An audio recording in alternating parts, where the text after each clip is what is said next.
Hello, আসসালামু আলাইকুম everyone. আশা করি সবাই ভালো আছো। তো আজকে আমি একটা সতর্ক বার্তা নিয়ে এসেছি।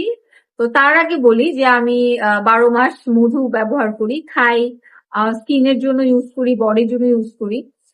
এবং আমি হচ্ছে আমার ভালো লাগে, আমার পছন্দের মধু হচ্ছে কালিজিরার মধু।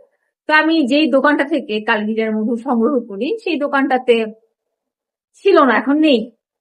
তো আমি অনলাইনে দেখেছি আহ, একটা মধুর অ্যাড। তো সেখান থেকে আমি একটা মধু অর্ডার করি। এটা হচ্ছে আহ কালিজিরা না, এটা শিলাজিৎ মধু। বিশুদ্ধ, এবং এই পেস্টটার আমি অনেক কিছুই নেই, এবং এই পেস্টটার সবকিছু অনেক ভালো, এবং এইটাও অনেক ভালো। আমি বলবো না যে এটা খারাপ। শিলাজিৎ মধু অনেক এটা আমাদের শরীরের জন্য অনেক ভালো। তো এটা কালকে এটা আমার হাতে আসে, এবং এটা আমি মধু আমি উইন্টারে খালি পেটে খাই এবং ভালো লাগে। তো এটা যখন আমি খাচ্ছিলাম, আমার বেবি, ওর এইজ 7, ও আমার পাশে ছিল, তো আমি ওকেও একটু খাইয়ে দিই। এর সাথে সাথেই ওর প্রচন্ড পেট ব্যথা। তো আমি ভাবলাম যে ও হয়তো টয়লেটটাও ক্লিয়ার হয়নি সকালে। তো আমি বললাম তুমি টয়লেট করো। তো ও টয়লেট করেছে, এবং তারপরেও ওর কোনোভাবেই ওর পেট ব্যথাটা ভালো হচ্ছিল না।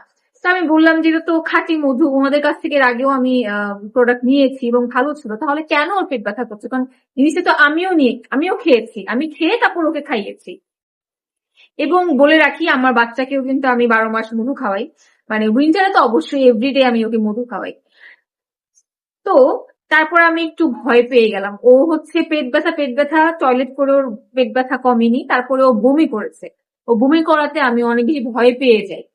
তো আমার হাজবেন্ড বললো যে ওর হয়তো বদহজম হয়েছে। তো আমি একটু গুগল করলাম যে কেন, মধু তো মধুই। আমি শিলাজিৎটা ওর বডিতে কেমন রিয়েকশন করেছে বা করবে আমি এটা ভাবিনি। মানে তারপর আমি একটু গুগল করলাম যে শিলাজিৎ মধু কি বাচ্চাদের জন্য না, আমার শিলাজিৎ মধু খাওয়ার পরে কেন আমার বাচ্চার পেট ব্যথা করছে। ওইখানে আমি পেলাম যে শিলাজিৎ মধু বাচ্চাদের জন্য একদমই খাওয়া উচিত না। আমি জানি অনেকে জানে, অনেকে এসে আমাকে হয়তো বলবে যে শিলাজিৎ মিশানো আছে, শিলাজিৎ হচ্ছে কেন তুমি খাইয়েছো তোমার বাচ্চাকে। বাট আমি অ্যাকচুয়ালি জানতাম না শিলাজিৎ শিলাজিৎ মিশ্রিত মধু যে বাচ্চাদেরকে খাওয়ানো যাবে না। তো শিলাজিৎ বাচ্চাদের জন্য না, এটা আমি জানি, এবার আমার মাথায় কাজ করছিল না যে এখানে তো শিলাজিতের পরিমাণটা কম। তা আমি ভেবেছি যে যে পরিমাণের মেশানো আছে, আমার বাচ্চার হয়তো ক্ষতি করবে না। তো আমি একটু গুগল করেছি, ওখানে লেখা আছে যে